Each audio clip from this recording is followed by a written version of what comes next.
खुलुमबाय स्टुडिअ दं राकेश रामसियारि। बे समाव दुलाराय बर' फरायसा आफादनि आफादगिरि बिथां दिपेन बर'आ थांनाय बावैसो समाव नोंथांमोना नुनो मोनदों दे बिजनी दखरा एबसुनि बेन्दोंआव थानाय बर' बाजार दालाइसा एबसुनि जे मावख' बे मावख'खौ सानैसो दुथां सुबुङा गाग्लोबदोंमोन, थामहिनबा बुख्रुब सुख्रुब खालामदोंमोन आरो बे जाथायखौ लानानै दुलाराय बर' फरायसा आफादनि आफादगिरि बिथां दिपेन बर'आ गोख्रों बिबुंथि बुंनायखौ नुनो मोनदों जे बे समाव बिथाङा गोख्रों रावजों सोंखारिदों जाय बिथांमोना बे जाथायजों लोब्बा दं, बे लोब्बा थानाय सुबुंफोरखौ बिथाङा गोख्रों बिबुंथिजों गाग्लोबनायखौ नुनो मोनदों। बिथाङा बुंथिदों जे बे समाव एबसु अफिस थामहिनबा दुलाराय बर' फरायसा आफादनि जे मावख' बे मावख'आ सोरनिबा सासे सुबुंनिल' मावख' नङा होननानै बुंदों बिथाङा। बे मावख'आ गासै बर' हारिनि बा बर' हारिनिनो मावख' होननानै बाथ्रा बुंथिदों बिथां दिपेन बर' बिथाङा। एबसु अफिसा जातीय आफादनि मोनसे अफिस।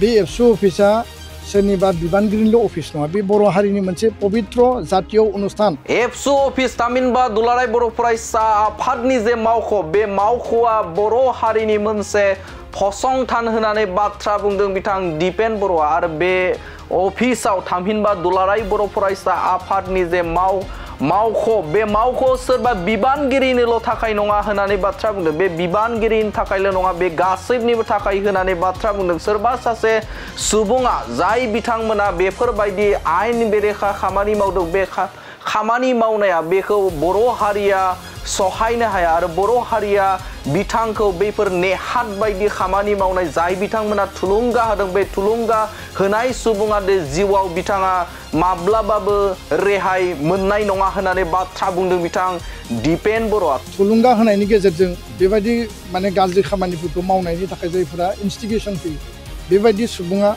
जेब्लाबो बेबायदि खामानिनिफ्राय जानगाराव थानाया मोजां। थारैनो मख'नांगोन जे जाय फसंथाननिफ्राय, जाय दुलाराय बर' फरायसा आफादनि मावख'निफ्राय बर' हारिनि सुबुंफोर थामहिनबा बर' हारिनि फारफ्रोमबो बिथिंखौ नोजोर बोनानै खामानि मावो, बे खामानि मावनाय जे जायगा, बे जायगाखौ बुख्रुबनाया थारैनो आयेन बेरेखा जादों होननानै बिथाङा बुंथिदों। आरो बे समावनो दुलाराय बर' फरायसा आफादनि जे आफादगिरि, बे आफादगिरिया बेफोरबायदि आयेन बेरेखा, बेफोरबायदि गाज्रि खामानिफ्राय बयखौबो गोजानाव थानो थाखाय खावलायदों आरो बे मोनसे फसंथानखौ बर' हारिनि थाखाय गायसनजानाय दुलाराय बर' फरायसा आफादनि जे मावख' बे मावख'खौ बयबो मोजां नोजोराव नायनांगौ होननानै बाथ्रा बुंदों बिथां दिपेन बर'आ। बे समाव बिथाङा आरोबाव मा बाथ्रा बुंदों नोंथांमोननि गेजेराव होनि।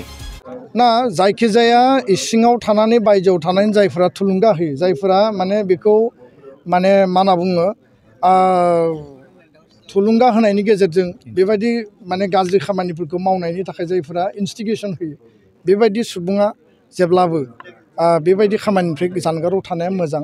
खारन एबसु अफिसा जातीय आफादनि मोनसे अफिस। बे एबसु अफिसा सोरनिबा बिबानगिरिनिल' अफिस नङा, बे बर' हारिनि मोनसे पवित्र जातीय अनुष्ठान। आरो बेबायदि अफिसखौ गाग्लोबनाया माब्लाबा नोंनि गथ' गथायाबो बे अफिसाव फैनानै हाबा मावफैगोन। बे अफिसनि गेजेरजोंनो हारि दानायनि खामानिया सोलिगासिनो दङ आरो कन्टिनिउसलि सोलिगोन। दा बेखायनो बेफोरबायदिया माने गावनि माने सर्ट माखासे साइटेड सिन्था, टेम्परारि मोनसे माने गावनि सान्थौजों जुदि एबसु अफिसखौ गाग्लोबनानै बियो जुदि टेस्ट लानो सानोबा बियो बिथांनि जिउनि देरसिन भुल। आरो बे भुलनि थाखाय बिनि जिउआव बियो गोबां माने सौग्रावनो गोनां जानो हायो। आं बे बाथ्राखौ स्पष्टयै बुंबाय। गोजोन्थों।